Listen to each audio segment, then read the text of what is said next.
ఇడ్లీలు తినటం చాలా ఇష్టమండి. కానీ ఆ ఇడ్లీలు ఏసే పాత్ర ఉంటది చూసారా? అది కడగడం మహా చిరాకండి. పాపం మా అమ్మ ఎలా ఏసేదో గానీ, మా అమ్మ ఎలా తోమేదో నాకు తెలీదు గానీ, ఇప్పుడు ఆ కష్టం తెలుస్తుంది నాకు.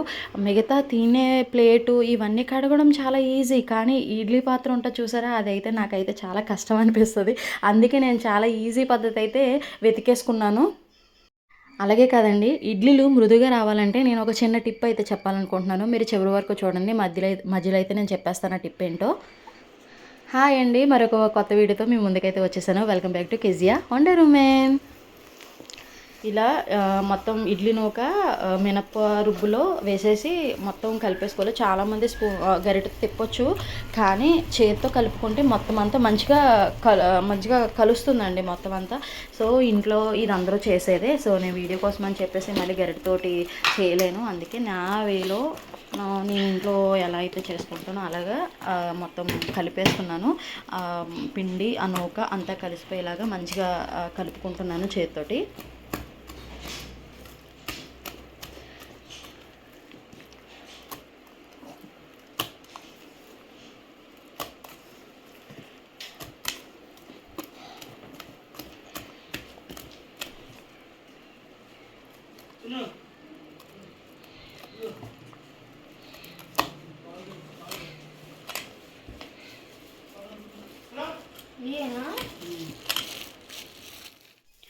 ఇలా అయితే కలిపేసుకోవాలండి. మొత్తం ఇడ్లీ నూక ఉంటుంది కదా, దానికి ఆ పిండికి ఆ రుబ్బుకి పట్టేటట్టు చక్కగా కలిపేసుకున్నాను. కలిపేసుకొని మూత అయితే పెట్టేసుకున్నాను కాసేపు.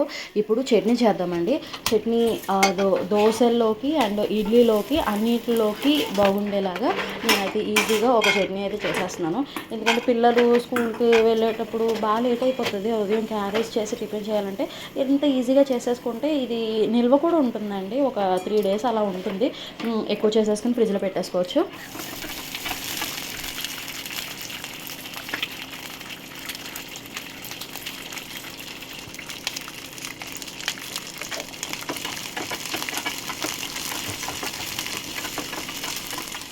ఇక్కడ ఇంకొక చిన్న చిట్కా అండి. పల్లీలు మనం పచ్చివి అలా ఉంచేసుకుంటే మనకి త్వరగా ఫ్రై అవ్వవు, లేట్ అయిపోతుంది.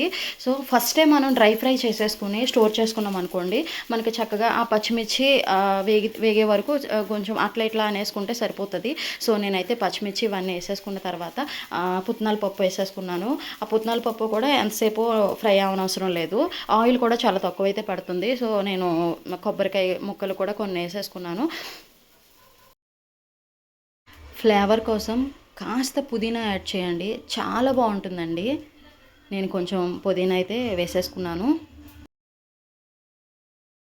ఫైనల్గా అయితే అందరికీ తెలిసిందే. సో నిల్వ ఉండడం కోసం కొంచెం చింతపండు, అలాగే సాల్టు, వెల్లుల్లిపాయ ఒకటి వెల్లుల్లిపాయ అండ్ జీలకర్ర 3 వేసేసుకున్నాను. వేసేసుకుని మిక్సీ అయితే చేసేసుకుంటున్నాను. మా పిల్లలకి ఇలా చేస్తే చాలా ఇష్టంగా తింటారు.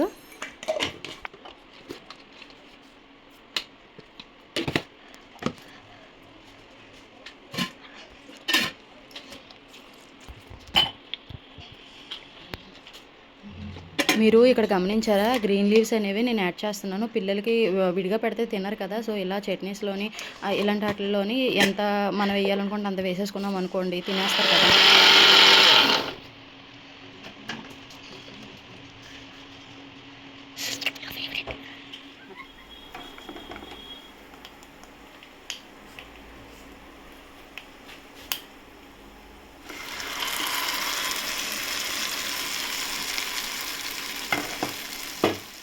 సో చట్నీ అయితే అయిపోయింది. ఇప్పుడు నేను టిప్ చెప్తానన్నాను కదా, ఇడ్లీలు మృదువుగా రావాలంటే మనం మినపప్పు నానబెట్టుకుంటాం కదా, ఆ నానబెట్టుకున్నప్పుడే ఇడ్లీ నూక కూడా నానబెట్టేసుకోవాలండి.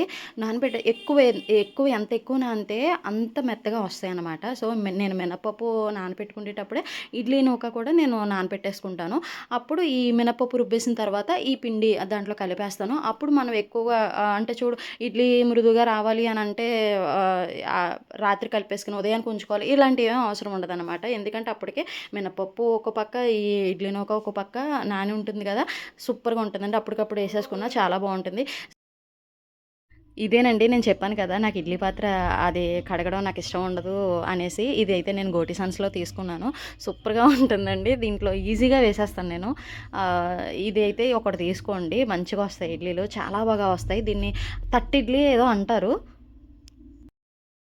ఇది ఇడ్లీ కుక్కరు. దీనికి సెపరేట్‌గా ఇచ్చారు. ఇడ్లీలు వేసుకుంటారు కదా! అవి ఇచ్చారు. నేను అవైతే పక్కన పెట్టేసాను. ఇదొకటి తట్ట ఇడ్లీ ఏసేది ఇదొకటి తీసుకున్నాను. సో, అవి పక్కన పెట్టేసి ఇది వాడుతూ ఉంటాను నేను. ఇదైతే ఈజీగా మనం త్వరగా క్లీన్ చేసేసుకోవచ్చు కదా! సో, చాలా బాగా వస్తాయి. 10 మినిట్స్‌లో అయిపోతదండి ఈ ఇడ్లీ కుక్కర్‌లో. మన తట్ట ఇడ్లీ అయితే అయిపోయింది. ఎలా ఉన్నాయో చూద్దామండి. వావ్! కాలిపోతుంది తీయడానికి. సో, నేను క్లాత్ పట్టుకొని తీస్తున్నాను. ఇలా తీసుకుంటాను. నేను మాకు ఆ 3 సరిపోతాయి.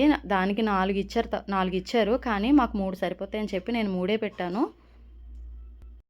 ఈ ఆవిరి మీద ఉడికేవి ఏవైనా సరే హెల్త్‌కి చాలా మంచిది. కానీ ఇడ్లీ తినడం వల్ల కూడా చాలా ఒళ్ళొచ్చేస్తది. వెయిట్ పెరిగిపోతాము.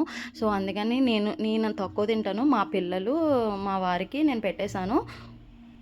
యాక్చువల్లీ నెయ్యి వేసుకొని తింటే ఇంకా బావుంటది. కానీ ఇప్పుడు ఇది చేసేటప్పుడు నాకు నెయ్యి లేదు ఇంట్లో. అందుకే నేను మామూలుగా చేసేసానింకా.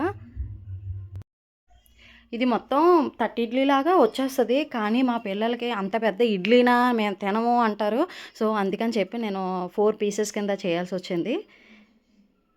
సో, ఇలా మనం కట్ చేసుకుంటే మన ఇష్టం ఎలా కట్ చేసుకున్నా. పిల్లలకి ఎలా తినాలనిపిస్తే వాళ్ళకి అలా పెట్టాలి కదా! So, wow!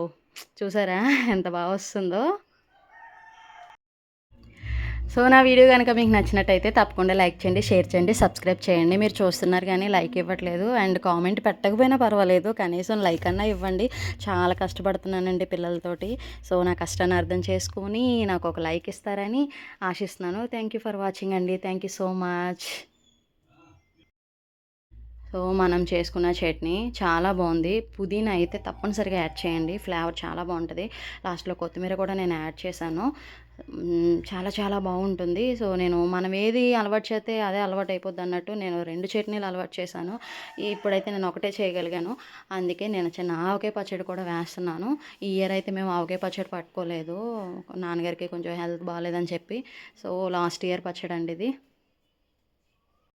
ఈ పచ్చడి, కారం, వడియాలు ఇవన్నీ నాకు రావు. అమ్మ ఏస్తది. అమ్మ ఇచ్చినవే తెచ్చుకొని స్టోర్ చేసుకుంటా ఉంటాను నేను. ఈ ఇయర్ అయితే లేవు. అంతే అడ్జస్ట్ అయిపోవాలి. తప్పదు కదా మరి కొన్నిసార్లు. సో, వీడియో కోసం నేను కొంచెం తిని చూపిస్తున్నాను. చూసారా ఎంత బావుందో మెత్తగా స్పాంజ్‌లాగా. చాలా చాలా బావుంటుంది. ఈ వేడి వేడిగా తినడం వల్ల ఏదైనా తినేటప్పుడు వేడిగానే తినండి.